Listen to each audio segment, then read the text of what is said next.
নমস্কাৰ বোলো সকলোকে পুনৰবাৰ আপোন নিউজৰ অন্য এটা ভিডিঅ'লৈ স্বাগতম জনাইছো। আপোনালোকৰ যদি পান কাৰ্ড আছে, আপোনালোকৰ যদি আধাৰ কাৰ্ড আছে, তেন্তে আপোনালোকৰ কাৰণে ওলাইছে দুটা নতুন নিয়ম পান কাৰ্ড আৰু আধাৰ কাৰ্ড থকা সকলৰ বাবে। নিশ্চয় চাগে আপোনাৰ পান কাৰ্ড আছে, নিশ্চয় আপোনালোকৰ চাগে আধাৰ কাৰ্ড আছে। তো পান কাৰ্ড আৰু আধাৰ কাৰ্ড যদি আছে, ভিডিঅ'টো আজি সম্পূৰ্ণকৈ চাবলৈ নাপাহৰিব। আপোনালোকৰ কাৰণে ওলোৱা নতুন নিয়ম দুটানো কি সেই সম্পৰ্কে আজি এই ভিডিঅ'টোত মই আপোনালোকক জনাম। তো মই শ্ৰীপান গগৈ, আপোনালোকে চাই আছে আপোন নিউজ। আহক আৰম্ভ কৰোঁ আজিৰ ভিডিঅ'। আগবাইছোঁ প্ৰথমটো খবৰ ফালে। যিসকলৰ নেকি পান কাৰ্ড আছে তেওঁলোকৰ বাবে ওলোৱা প্ৰথমটো নিয়মৰ সম্পৰ্কে জনাই লওঁ। তাৰ পাছত আধাৰ কাৰ্ড থকা সকলৰ বাবে ওলোৱা নিয়মটোৰ সম্পৰ্কে জনাম। আপোনালোকৰ পান কাৰ্ড আছে নে নাই সেইটো কমেণ্ট ছেকশ্যনত জনাব। তো পান কাৰ্ড থকা সকলে এতিয়া অতি সহজতে নিজৰ পান কাৰ্ডখন আপডেট কৰিব পাৰিব বুলি জনাইছে ইনকম টেক্স ডিপাৰ্টমেণ্টৰ ফালৰ পৰা। পান কাৰ্ডখনক আপোনালোকে বৰ্তমান সময়ত একাংশ কামত ব্যৱহাৰ কৰিব পাৰে। পান কাৰ্ডখনত যদি কিবা ভুল হৈ থাকিলে বাকী ডকুমেণ্টবিলাকো আপোনালোকে ভুলকৈ বনাব পাৰে। এতিয়া পান কাৰ্ডখন যদি আপোনালোকে শুদ্ধকৈ বনাই থৈ দিয়ে, তেতিয়া বাকী কামবিলাকো আপোনালোকে শুদ্ধকৈ কৰিব পাৰে। যেনে পান কাৰ্ডৰ আধাৰ কাৰ্ড বনাওঁতে আপোনালোকক পান কাৰ্ডৰ দৰকাৰ হয়।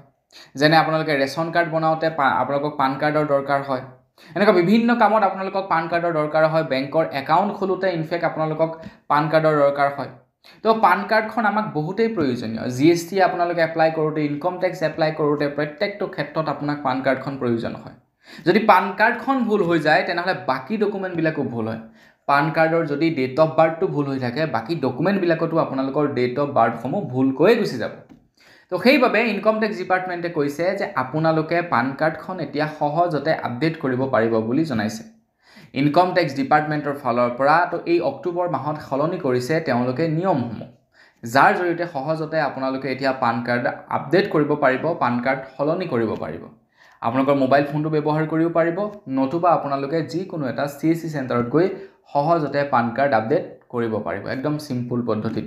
নিজে যদি কৰে 100 টকা 150 টকা চাৰ্জেছ এটা কাটিব, আৰু যদি আপোনালোকে CSCত গৈ কৰে 200-250 টকা এটা চাৰ্জেছ কাটিব। যদি আপোনালোকৰ পান কাৰ্ড আছে, এইটো ওলাইছে প্ৰথমটো নিয়ম। আগবাইছোঁ ইয়াৰ পাছৰটো সলনি হোৱা নিয়মৰ ফালে, আৰু এই নিয়মটো ওলাইছে আধাৰ কাৰ্ড থকা সকলৰ বাবে। আৰু আপোনালোকৰ আধাৰ কাৰ্ড আছে নাই সেই সম্পৰ্কেও জনাব। আপুনি যদি এতিয়াৰে পৰা ক'ৰবাত ভাড়াত থাকিবলৈ যায়, বা আপুনি যদি ভাড়া ঘৰ দিয়ে কাৰোবাক, তেন্তে আপোনালোকে ভাড়াতীয়াৰ সৈতে এগ্ৰিমেণ্ট কৰিব লাগিব। আপোনাৰ ঘৰত যেনিবা কোনোবা এজন ভাড়াতীয়া আহিছে, বা আপুনি যদি ক'ৰবাত ভাড়া থাকিবলৈ গৈছে, তেনে ক্ষেত্ৰত আপুনি আধাৰ কাৰ্ড দি এগ্ৰিমেণ্ট কৰিব লাগিব বুলি জনাইছে।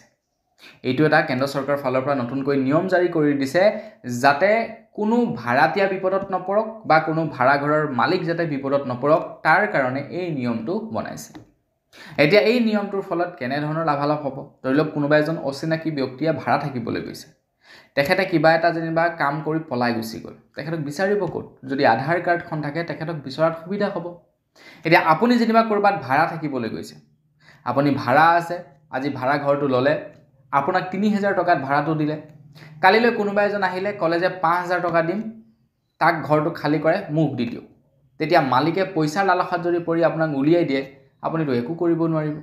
তো আপুনি যদি এটা আইনী প্ৰচেছত এগ্ৰিমেণ্ট কৰি থয়, তেতিয়া কি হ'ব? আপোনাক কৈ যদি দৰকাৰ হ'লে বেছিয়ে ভাড়া নিদিয়ক কিয়, আপোনাক উলিয়াব নোৱাৰিব ঘৰটোৰ পৰা।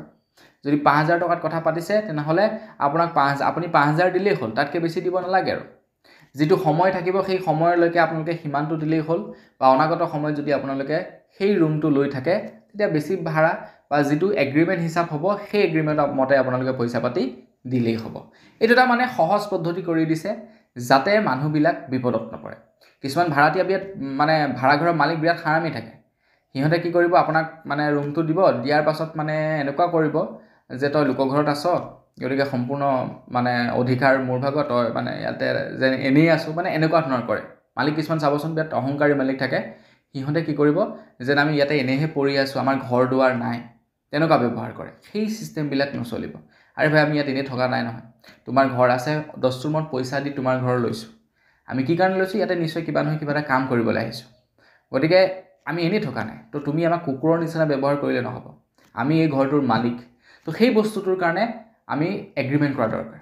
বা ধৰি লওক আপোনাৰ ঘৰত কোনোবা এজন থাকিবলৈ আহিছে, তেখেতৰ আপুনি কোনো ধৰণৰ একো নাজানে, তো কালিলৈ পখিলে কিবা এটা কাণ্ড কৰি গুচি যাব তো ফচিবতো আপুনিয়ে ন তো তাৰ কাৰণে আপুনি ডকুমেণ্ট লৈ ৰাখিব এগ্ৰিমেণ্ট কৰি ৰাখিব যাতে ভৱিষ্যতলৈ বিপদত নপৰে তো বন্ধু বান্ধৱীসকল আধাৰ কাৰ্ড আৰু পান কাৰ্ডৰ লগত জড়িত এই দুটাই নিয়ম সলনি কৰিছে তো এই নিয়ম দুটাৰ বিষয়ে জানি কেনে পালে কমেণ্ট ছেকশ্যনত জনাব যদি ভাল লাগিলে লাইক এটা কৰিব চেনেল ছাবস্ক্ৰাইব কৰা নাই ছাবস্ক্ৰাইবটো কৰি ল'ব পুনৰ লগ পোৱাৰ হ'লে বিদায় মাগিছোঁ ধন্যবাদ জয় অসম